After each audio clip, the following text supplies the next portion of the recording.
नदी के किनारे बसा एक छोटा सा गांव, जहां दो बहनें गौरी और कविता अपने पिता की पहली पत्नी की संतान थीं। मां के गुजर जाने के बाद उनके पिता ने दूसरी शादी की, जिससे राधा का जन्म हुआ। लेकिन पिता की मृत्यु के बाद सौतेली मां वसुंधरा ने सारी जायदाद अपने नाम कर ली और दोनों बहनों को नदी के उस पार एक छोटे से पुराने घर में रहने भेज दिया। सुबह की हल्की ठंडी हवा चल रही थी। गौरी चूल्हे के पास बैठी थी। लकड़ी धीरे धीरे सुलग रही थी। कविता बाहर से पानी भरकर आई। उसके कपड़े हल्के भीगे हुए थे। कुछ पल दोनों चुप रहीं। फिर अचानक कविता बैठ गई, जैसे मन में बहुत कुछ दबा हो।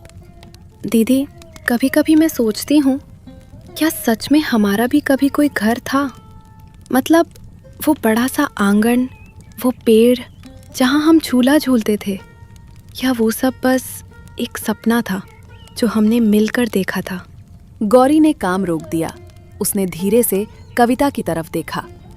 नहीं कविता, वो सपना नहीं था, वो सब सच था, हमारा ही था। वो आंगन, वो दीवारें, हर कोना जहाँ माँ की हंसी गूंजती थी, जहाँ पिताजी हमें शाम को कहानी सुनाते थे। वो थोड़ी देर रुकी, आंखें नम हो गईं। लेकिन सच ये भी है कि अब वो सब हमारा नहीं है और शायद कभी वापस भी नहीं होगा, क्योंकि कुछ चीज़ें जब छिन जाती हैं तो वो सिर्फ याद बनकर रह जाती हैं, वापस नहीं आती। कविता की आंखों से आंसू निकल आए। लेकिन दीदी, हमसे ही क्यों छीना गया सब? हमने क्या गलत किया था? क्या सिर्फ इसलिए क्योंकि हम उनकी असली बेटियां नहीं थीं, या इसलिए क्योंकि माँ अब इस दुनिया में नहीं है? ये सुन के गौरी उसकी तरफ दुखी मन से देखती हैं। नहीं, ऐसा मत सोच। हमने कुछ गलत नहीं किया। गलती बस इतनी थी कि हम चुप रहे और कुछ लोग हमारी उस चुप्पी को कमजोरी समझ बैठे। हवा थोड़ी तेज चली। चूल्हे की आग हल्की सी भड़क गई। राधा आंगन में खड़ी थी। उसकी नजरें फिर से उसी दिशा में थीं, जहां दूर धुंध के पार उसकी दोनों बहनों का घर था। उसकी माँ अंदर से आवाज लगाती है, राधा, तू फिर वही देख रही है ना? कितनी बार कहा है मैंने, उन लोगों से तेरा कोई रिश्ता नहीं है अब। वो इस घर का हिस्सा कभी थी ही नहीं, समझी तू? तेरे पिता ने गलती की थी उन्हें यहाँ रखकर, और मैंने वो गलती सुधार दी। अब ये घर, ये जमीन, सब कुछ तेरा है। और तू अगर बार बार पीछे मुड़कर देखेगी ना, तो आगे कभी बढ़ नहीं पाएगी। तू देखना, जब तू बड़ी हो जाएगी, मैं तेरी शादी धूमधाम से कराऊंगी। तेरे पिता तेरे लिए अच्छी संपत्ति छोड़ गए हैं। माँ, आप कहती हैं कि उनका कोई रिश्ता नहीं है हमसे, लेकिन खून का रिश्ता ऐसे खत्म हो जाता है क्या? मैंने उनके साथ खेला है, उनके साथ हंसी हूँ, उन्होंने मुझे चलना सिखाया है। आप कैसे कह सकती हैं कि वो मेरे लिए कुछ भी नहीं है? पहले तो आप उनके साथ बहुत अच्छा बर्ताव करती थी। सौतेली माँ का चेहरा सख्त हो गया, लेकिन उसने कुछ नहीं कहा।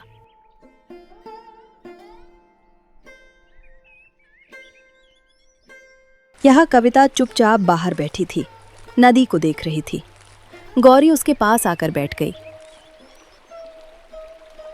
कुछ देर दोनों बस पानी की आवाज सुनती रहीं। फिर कविता बोली, दीदी, अगर एक दिन हम वापस उस घर में जाए, तो क्या हमारी सौतेली माँ हमें बेइज्जत करके भगाएगी? गौरी ने उसकी तरफ देखा। फिर हल्की सी मुस्कान आई, लेकिन आंखें नम थीं। शायद माँ हमें देखना भी पसंद नहीं करेगी। अब तो शायद घर की दीवारें भी हमें भूल चुकी हों, लेकिन हम खुद को कैसे भूल सकते हैं? हमने जो सहा है, जो खोया है, वो हमें हर दिन याद दिलाता है कि हम कौन हैं। और एक दिन जब वक्त बदलेगा ना, तो हम किसी से कुछ छीनने नहीं जाएंगे। बस इतना करेंगे कि जो हमारा था उसे वापस लेकर शांति से वहीं खड़े हो जाएंगे जहां से हमें हटाया गया था। और अब दोनों के बात करते करते ऐसे ही कुछ समय बाद शाम का अंधेरा अब पूरी तरह फैल चुका था। नदी की लहरें इस बार कुछ ज्यादा ही उग्र लग रही थीं। और उसी पल दूर पानी के किनारे किसी की परछाई दिखी। कविता अचानक खड़ी हो गई। दीदी, वो देखो, कोई है वहां। गौरी ने ध्यान से देखा। परछाई धीरे धीरे उनकी तरफ बढ़ रही थी।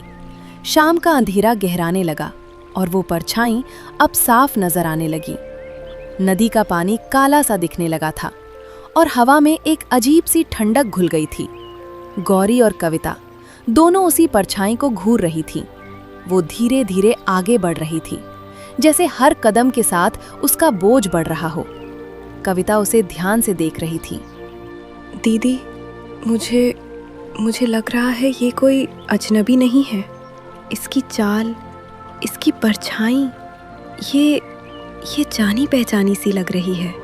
लेकिन अगर ये वही है जो मैं सोच रही हूँ, तो वो यहाँ क्यों आएगी? वो नदी पार करके हमारे पास इस वक्त? गौरी की नजरें उस परछाई से हटी ही नहीं। उसने धीरे से कहा, रुक, थोड़ा और पास आने दे। अंधेरे में अक्सर सच भी धोखा दे जाता है, लेकिन दिल कभी गलत नहीं पहचानता। परछाई अब बिल्कुल करीब आ गई और जैसे ही वो हल्की रोशनी में आई, दोनों बहनों की सांसें थम गईं। वो राधा थी।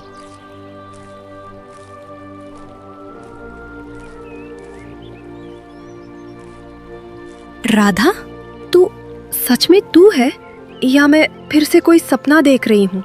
तू यहाँ इस वक्त अकेली? तुझे डर नहीं लगा? या फिर तू हमें देखने आई है या कुछ और? राधा पहले कुछ बोल नहीं पाई। वो थोड़ी भावुक हो गई, लेकिन फिर उसने लगातार कविता से कहा, दीदी, मुझे माफ कर दो। मैं बहुत देर कर चुकी हूँ। हर दिन, हर रात मैं बस यही सोचती रही कि आज जाऊंगी, आज आपसे मिलूंगी, लेकिन हर बार मेरे कदम वही रुक जाते थे। माँ का डर, उसका गुस्सा और सबसे ज्यादा ये डर कि कहीं आप लोग मुझे देखकर मुझे ठुकरा ना दो, क्योंकि मैं उसी घर में रह रही हूँ जो आपसे छीन लिया गया। हर बार जब मैं उस आंगन में कदम रखती हूँ तो ऐसा लगता है जैसे मैं आपका हक चुरा रही हूँ, और ये बोझ मैं अब और नहीं उठा सकती। कविता की आंखों से आंसू बहने लगे, लेकिन इस बार उसने खुद को पीछे खींच लिया। तू जानती है राधा, हमने तेरा इंतजार किया है। हर दिन, हर शाम नदी के इस किनारे बैठकर हम बस उस तरफ देखते रहते थे कि शायद आज तू आएगी, लेकिन तू नहीं आई। और धीरे धीरे हमने खुद को समझा लिया कि शायद तू भी हमें भूल गई है, और आज तू अचानक आकर कह रही है कि तू मजबूर थी। राधा चुप हो गई। उसकी नजरें झुक गईं। तभी गौरी आगे बढ़ी। उसकी आवाज शांत थी, लेकिन भीतर बहुत कुछ दबा। बस कविता, अब और मत बोल। राधा, तू आई है, इसका मतलब है कि तूने डर से लड़ने की कोशिश की है, और जो इंसान अपने डर से लड़ता है ना, वो कभी गलत नहीं होता। लेकिन एक बात तू भी समझ ले, रिश्ते सिर्फ खून से नहीं चलते, उन्हें निभाने के लिए हिम्मत भी चाहिए होती है, और आज तूने वो हिम्मत दिखाई है, इसलिए हम तुझे ठुकराएंगे नहीं। राधा ने धीरे से सिर उठाया। उसकी आंखों में पहली बार थोड़ा सुकून दिखा, लेकिन तभी राधा का चेहरा एकदम बदल गया, जैसे मानो उसको कुछ याद आ गया। उसने घबराकर गौरी की तरफ देखा। दीदी, मैं सिर्फ आपसे मिलने नहीं आई हूँ, मैं आपको चेतावनी देने आई हूँ। माँ, वो अब सिर्फ जायदाद से खुश नहीं है, वो कुछ और चाहती है। पिछले कुछ दिनों से वो हर दिन उस पुराने मंदिर में जाती है जो जंगल के अंदर है। मैंने उसे कई बार देखा है। वो वहाँ अकेली नहीं होती, वो किसी से बात करती है, और मैंने उसे साफ साफ कहते सुना कि वो इस घर को भी अपने नाम करना चाहती है जहाँ आप दोनों रह रही हैं, और उसके लिए वो किसी भी हद तक जा सकती है, यहाँ तक कि। राधा रुक गई। उसकी आवाज गले में अटक गई। गौरी ने सख्त होकर पूछा, यहाँ तक कि क्या राधा? राधा ने डरते हुए धीरे से कहा। यहाँ तक कि किसी की जान भी ले सकती है। कविता के पैरों तले जमीन खिसक गई। दीदी, वही मंदिर जहाँ मैं आज गई थी। राधा उसी मंदिर की बात कर रही है जहाँ लोग कम जाते हैं। शायद सौतेली माँ वहाँ किसी के साथ हमारे खिलाफ कोई बड़ी साजिश रच रही है। गौरी अब पूरी तरह सतर्क हो चुकी थी। उसने नदी की तरफ देखा, फिर जंगल की तरफ और धीरे से बोली, तो ये सब बस दिखावा था, समाज में अच्छे बनने का। इसलिए हमें ये घर दिया गया था, लेकिन अब ये छीन लिया जाएगा। लेकिन अगर वो सच में कुछ गलत कर रही है तो अब हम चुप नहीं रहेंगे। हमने बहुत कुछ खोया है, लेकिन अब अपनी जान और अपना हक किसी को नहीं लेने देंगे। दीदी, मैं अब घर चलती हूँ, देर हो गई है, माँ को शक हो जाएगा। हाँ राधा, तू जल्दी जा, मैं तुझे नाव के घाट तक छोड़ आती हूँ। हाँ, इसे जल्दी छोड़ के आ। और हाँ राधा, तेरा शुक्रिया बहन। अच्छा लगा कि तू हमें अब भी अपनी सगी बहनें समझती है। कविता राधा को लेके घाट तक निकल गई और गौरी घर की तरफ निकल गई।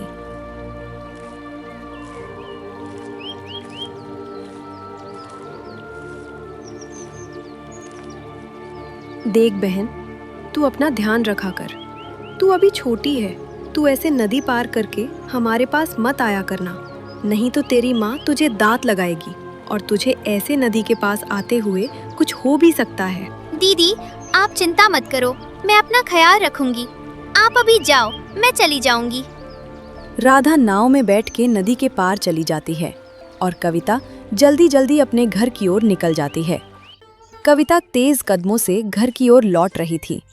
उसका दिल अभी भी जोर जोर से धड़क रहा था। कुछ समय बाद रात गहरा चुकी थी। आसमान में चांद तो था, लेकिन जैसे उसकी रोशनी भी आज फीकी पड़ गई हो।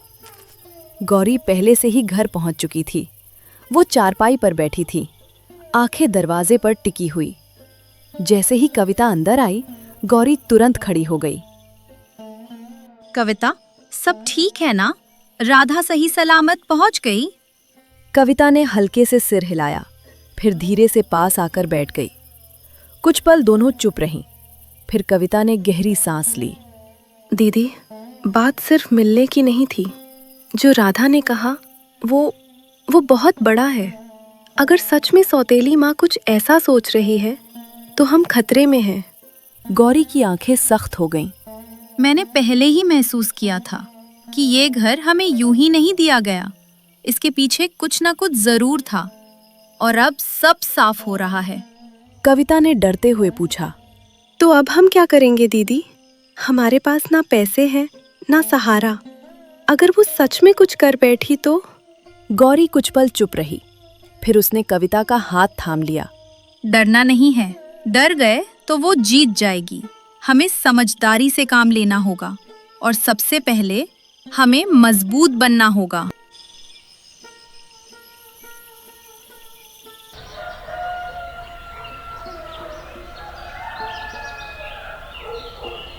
सुबह की हल्की धूप, लेकिन माहौल में अजीब सी खामोशी।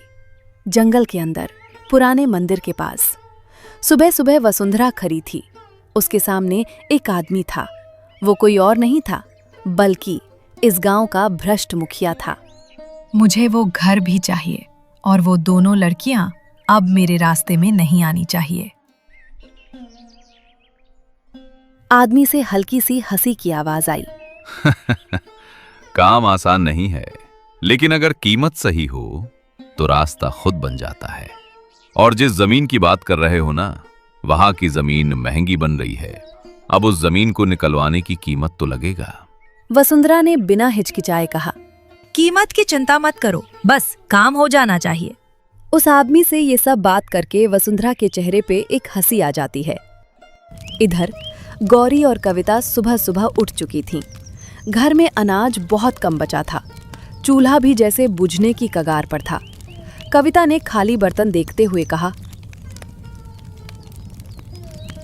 दीदी, अगर ऐसे ही चलता रहा तो 2 दिन में हमारे पास कुछ भी नहीं बचेगा।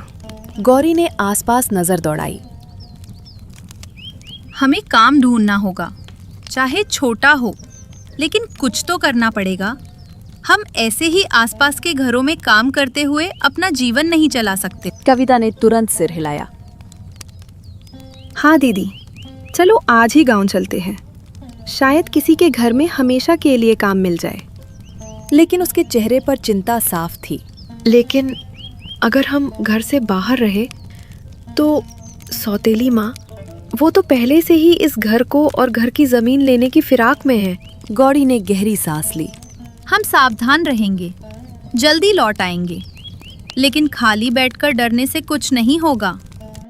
यही सब बातें करके कुछ समय बाद दोनों बहनें गांव की ओर बढ़ जाते हैं। लोग उन्हें देख रहे थे, कुछ सहानुभूति से तो कुछ तिरस्कार से। पहले घर के बाहर, काकी, कोई काम हो तो बता दीजिए, हम दोनों कर देंगे। घर की औरत ने ऊपर से नीचे तक देखा। हमें काम वाली की जरूरत नहीं है, तुम लोग कहीं और देखो। दोनों चुपचाप आगे बढ़ गईं।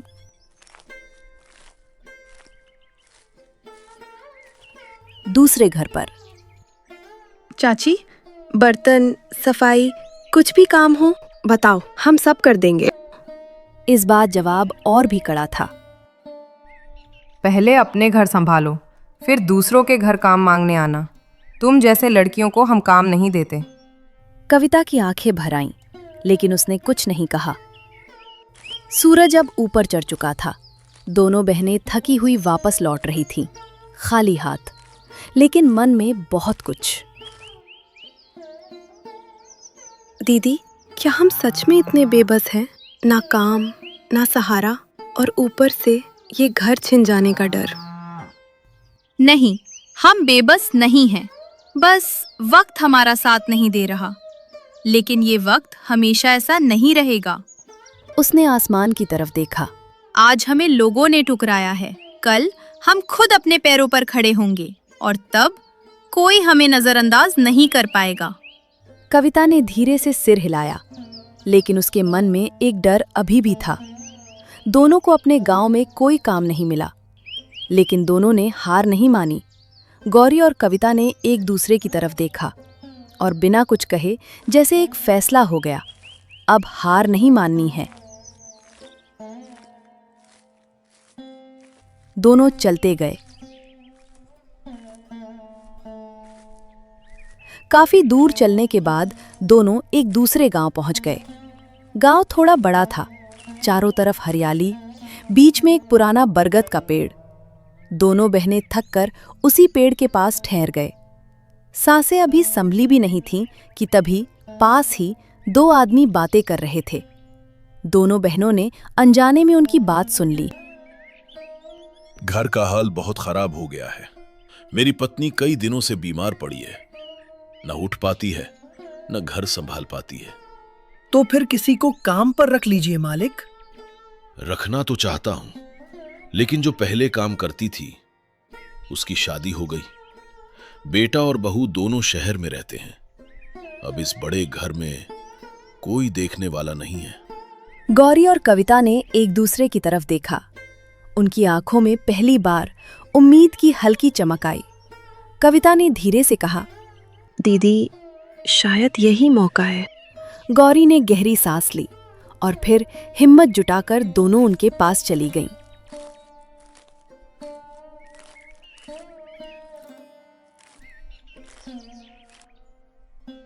मालिक, हमें माफ कीजिए, हमने आपकी बात सुन ली।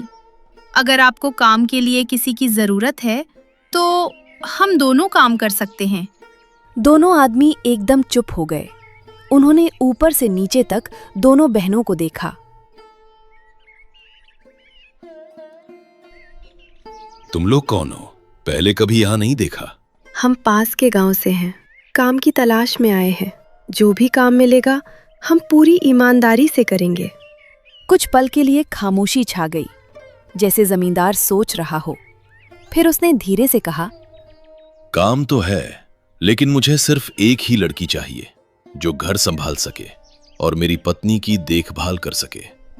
ये सुनकर दोनों बहनें एक पल के लिए चुप हो गईं, लेकिन फिर गौरी ने आगे बढ़कर कहा, कोई बात नहीं मालिक, हम में से एक काम करेगी, आप निश्चिंत रहें। जमींदार ने कुछ देर सोचा, फिर धीरे से सिर हिलाया। ठीक है, कल सुबह आ जाना, देखते हैं काम कैसा करती हो।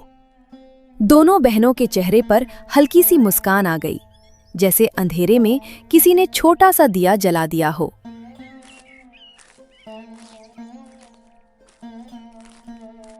घर लौटकर दोनों चुपचाप बैठ गईं। आज पहली बार चुप्पी भारी नहीं बल्कि सोच से भरी थी। दीदी, अब बताओ, हम में से कौन जाएगा काम पे? गौरी ने उसकी तरफ देखा, कुछ पल सोचा। तू जाएगी। कविता चौंक गई। मैं? लेकिन दीदी। हाँ, तू जाएगी।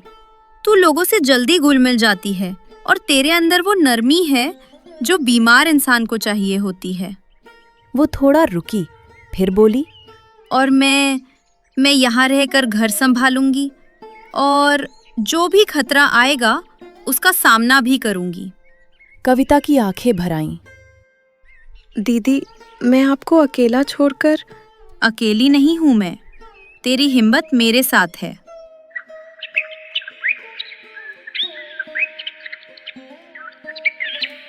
सुबह की पहली किरण के साथ कविता तैयार खड़ी थी। उसके चेहरे पर डर भी था, लेकिन उससे ज्यादा उम्मीद थी।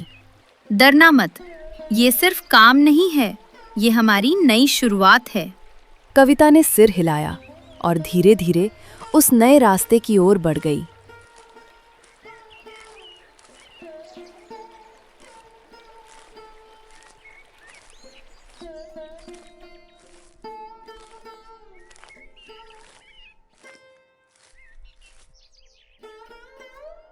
तो तुम ही हो कविता?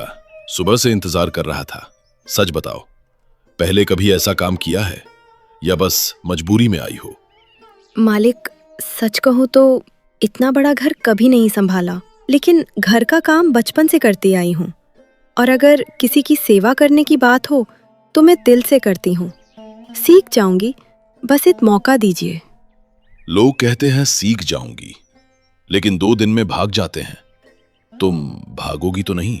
भागने वालों में से नहीं हूँ मालिक। अगर हालात से भागना होता तो यहाँ तक पहुँचती ही नहीं। बातों में सच्चाई लगती है। ठीक है, आज देखता हूँ, काम से पहचान होगी। कुछ समय बाद कविता उस कमरे में गई जहाँ जमींदार की पत्नी थी। वो बीमार थी और बिस्तर पे लेटी हुई थी।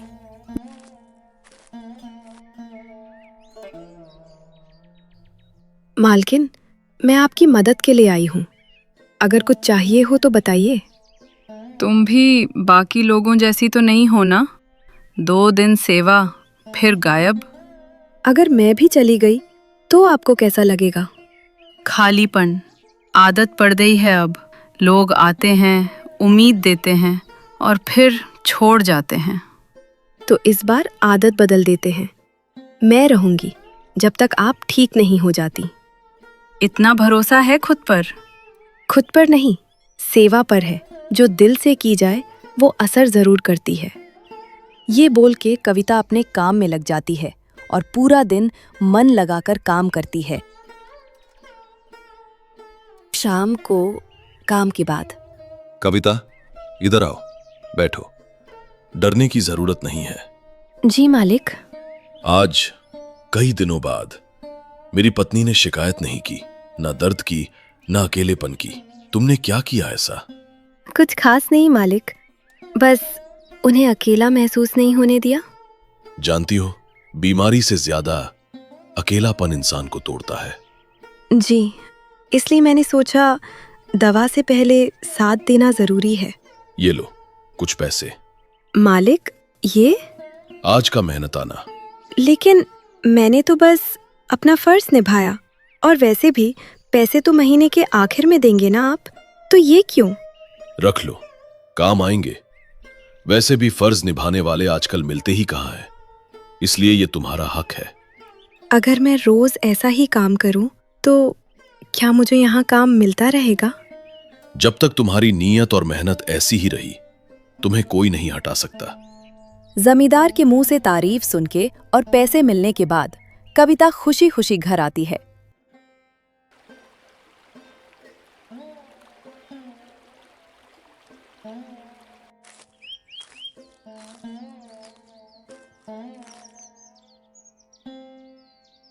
कविता, आ गई तू? मैं कब से रास्ता देख रही थी, दिल घबरा रहा था। सब ठीक तो है ना? दीदी, आज पहली बार लगा कि हमारी जिंदगी बदल सकती है। क्या हुआ? साफ साफ बता। मालिक ने मेरी तारीफ की, बोले कि घर बदल गया और ये देखो, पैसे भी दिए। इतनी जल्दी? पहले ही दिन? कुछ कहा उन्होंने? हाँ, बोले कि मेहनत का हक पहले दिन से मिलता है। दीदी, पहली बार लगा कोई हमारी मेहनत समझता है। कविता, अगर आज माँ होती ना तो तुझे गले लगाकर रो पड़ती। सच में तू सबकी दिल जीत लेती है बहन। दीदी, ये रखो। नहीं, तू रख, तेरी कमाई है। हम अलग थोड़ी हैं। जो मेरा है वो आपका है और जो आपका है वो मेरा। गौरी थोड़ी भावुक हो गई। दीदी, एक बात पूछूं? सच सच बताना। हाँ, क्या हुआ? आज घर पर कोई आया तो नहीं? कोई अजनबी या सौतेली माँ की तरफ से कोई? नहीं, कोई नहीं आया। क्यों? मुझे डर था, कहीं वो लोग हमें ढूंढते ढूंढते यहाँ ना आ जाएं। डर मत, जब तक हम साथ हैं कुछ नहीं होगा। दोनों आज बहुत खुश थे और बहुत दिनों बाद दोनों को रात में सैन की नींद आई।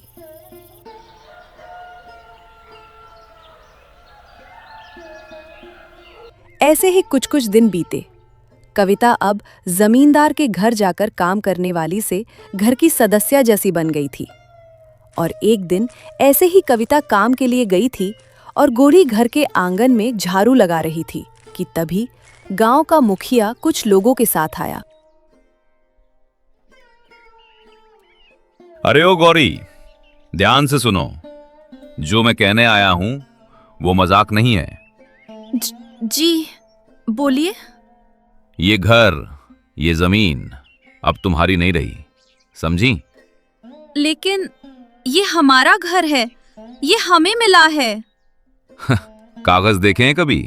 नाम देखा है किसका लिखा है उस पर? कागज? तुम्हारी सौतेली माँ का नाम है उस पर, और कर वो भी वही भर रही है। नहीं, वो झूठ बोल रही है। हम झूठ बोल रहे हैं या तुम सच नहीं जानती? मुखिया जी, ज्यादा बात क्यों, सीधा आदेश दीजिए। नहीं नहीं, अभी इनका कुछ नहीं करेंगे।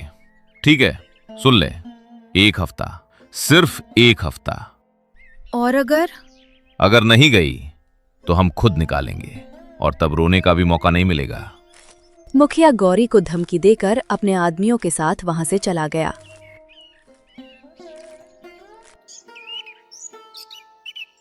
शाम हुई, कविता घर लौटी। दीदी, आज आप उदास क्यों दिख रही हैं? कुछ हुआ है क्या दीदी? कविता, हम मुसीबत में फंस गए हैं। सीधे बोलिए दीदी, क्या हुआ? आज मुखिया आया था और घर छोड़ने की धमकी दे गया। क्यों? वो क्यों आया? अब उसे क्या चाहिए? कह रहा था ये घर हमारा नहीं, माँ का है और हमें 1 हफ्ते में निकाल देगा। मुझे लगता है मुखिया सौतेली माँ से मिला हुआ है और वो मुखिया के साथ ही साजिश रच रही थी। क्या? ये कैसे हो सकता है? मुझे सब समझ में आया। माँ क्यों हमें यहाँ से भगाना चाहती थी। इस जमीन की कीमत बढ़ गई है और वो लालची औरत इस जमीन को भी बेचने की सोच रही है। दीदी, हम कहाँ जाएंगे? क्या हम सड़क पर आ जाएंगे? नहीं, ऐसे कैसे? हमें कुछ करना होगा, लेकिन कैसे? कुछ समझ नहीं आ रहा। गौरी डर के मारे मानो पागल जैसी हो गई। उसे कुछ सूझ नहीं रहा था।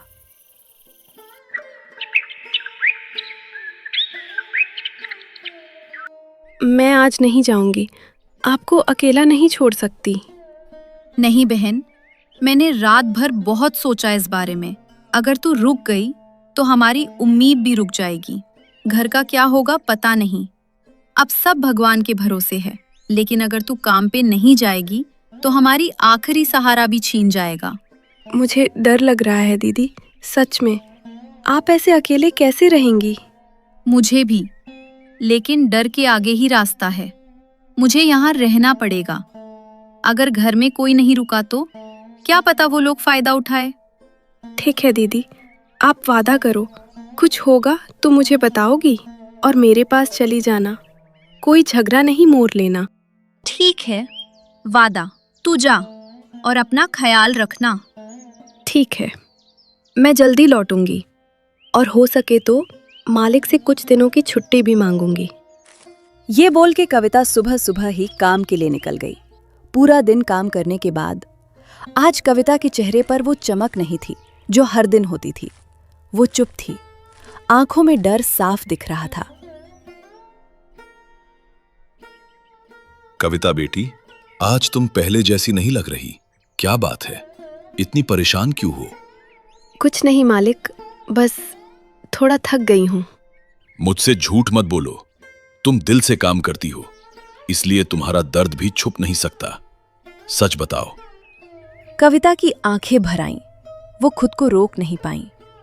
मालिक, हमें घर से निकालने की धमकी दी गई है। फिर उसने धीरे धीरे पूरी बात बता दी। सौतेली माँ, मुखिया, जमीन के कागज, सब कुछ। जमींदार कुछ पल चुप रहा। उसके चेहरे पर गुस्सा साफ दिख रहा था। मुझे पहले से शक था उस मुखिया पर। उसकी बेईमानी के किस्से पूरे इलाके में मशहूर हैं। तुम चिंता मत करो, मैं तुम्हारी मदद करूंगा। उसे ऐसा सबक सिखाऊंगा कि याद रखेगा। कविता की आंखों में फिर से उम्मीद लौट आई। सच में मालिक? हाँ, लेकिन अभी मैं तुम्हें छुट्टी नहीं दे सकता। मेरी पत्नी की हालत तुम देख ही रही हो। पर 1 हफ्ते बाद मैं खुद तुम्हारे घर आऊंगा। कविता ने सिर हिलाया। उसके दिल में डर था, लेकिन अब उसके साथ उम्मीद भी थी।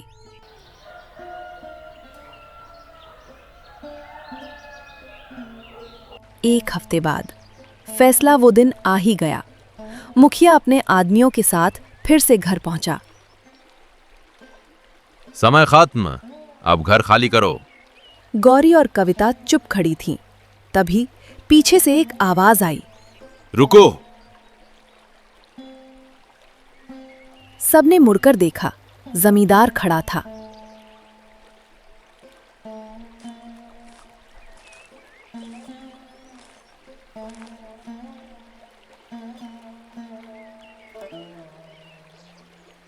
किस हक से इन लड़कियों को निकाल रहे हो? अरे जमींदार जी, आप यहां कैसे? और आप किस हक की बात कर रहे हैं? हक से और कागज से। उसने कागज आगे बढ़ाए। देख लो, जमीन वसुंधरा के नाम है और कर भी वही भर रही है। जमींदार ने कागज देखे। उसका चेहरा बदल गया। वो समझ गया, कानूनी तौर पर अभी कुछ करना मुश्किल है। मुखिया आज ही घर खाली करने के लिए बोलकर वहां से चला गया और जमींदार भी बेबस खड़ा रहा। कुछ पल के लिए खामोशी छा गई। फिर जमींदार ने गहरी सांस ली। आज मैं कुछ नहीं कर पाया, इसके लिए माफ करना। लेकिन ऐसा नहीं है कि मैं कुछ नहीं कर सकता। थोड़ा समय लगेगा। गौरी और कविता की आंखें झुक गईं। लेकिन एक बात सुन लो, तुम दोनों बहनें सड़क पर नहीं रहोगी। क्या मतलब मालिक?